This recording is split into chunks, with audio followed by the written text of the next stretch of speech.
بعضی مسیرهای زندگی اونقدر غیرمنتظرن که حتی خود صاحب داستانم نمیدونه روزی به کجا میرسه. تو دنیای سینما همیشه چهرهایی هستن که مسیر متفاوتی رو انتخاب میکنن.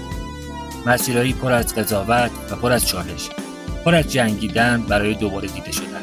اما بعضی از این آدما حتی وقتی همه چیز علیهشون بود، تصمیم گرفتن آیندهشون رو خودشون بسازن.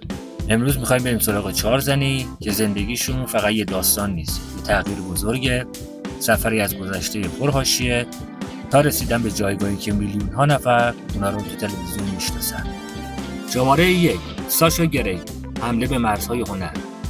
اون همیشه متفاوت بود. تو دبیرستان وقتی بقیه دنبال دیده شدن بودن، ساشا دنبال فهمیدن جهان. خانواده‌اش وضع مالی خوبی نداشت. اون مجبور بود از نوجوانی کار کنه.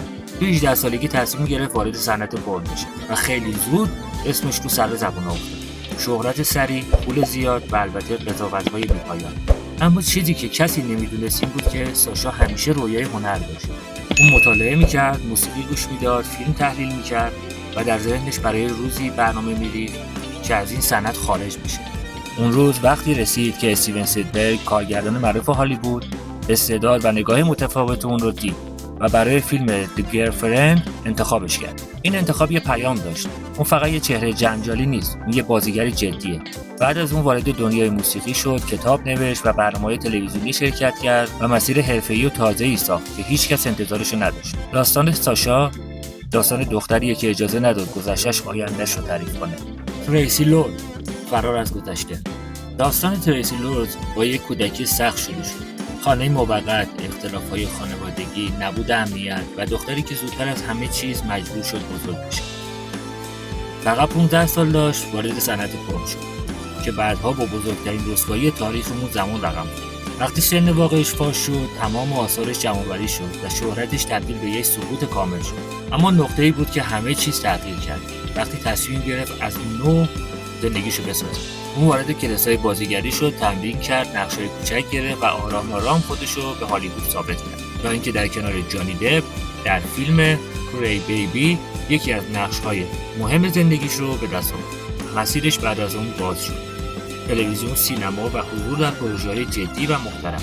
زندگی تریسی لورد داستان کسیه که از گذشته‌اش نترسید، با اون روبرو شد و اجازه نداد اشتباهات نوجوانیش آینده‌ش رو نابود کنه. شماره 3، سانی لئون، سفر از کانادا تا بالیوود. سانی لئون در یک خانواده مهاجر و کم‌توان در کانادا بزرگ شد. در جوانی وارد صنعت پورن شد و به سرعت در آمریکا مشهور شد. اما زندگی همیشه یه پیچ غیرمنتظره داره. وقتی دعوت شد در یک برنامه هندی شرکت کنه، هیچ کس فکر نمی‌کرد این سفر آینده اون رو تغییر بده. ورودش به هند با موج عظیمی از انتقادها همراه شد. اما شخصیت آروم، مؤدب و صادقش کم کم دل مردم رو برد. کمتر از چند سال بعد بالیوود درهاشو به روی اون باز کرد و با فیلم جسم 2 به سرعت تبدیل به چهره‌ای محبوب شد و با فیلم راجینی MS2 محبوبیتش رو تثبیت کرد. سانی در برنامه‌های تلویزیونی، رقص، مدلینگ و کمپین‌های برندها هم شرکت کرد و یک مسیر حرفه‌ای ساخت که هیچ شباهتی به گذشته‌اش نداشت. جسی جین، تلاش برای دیده شدن.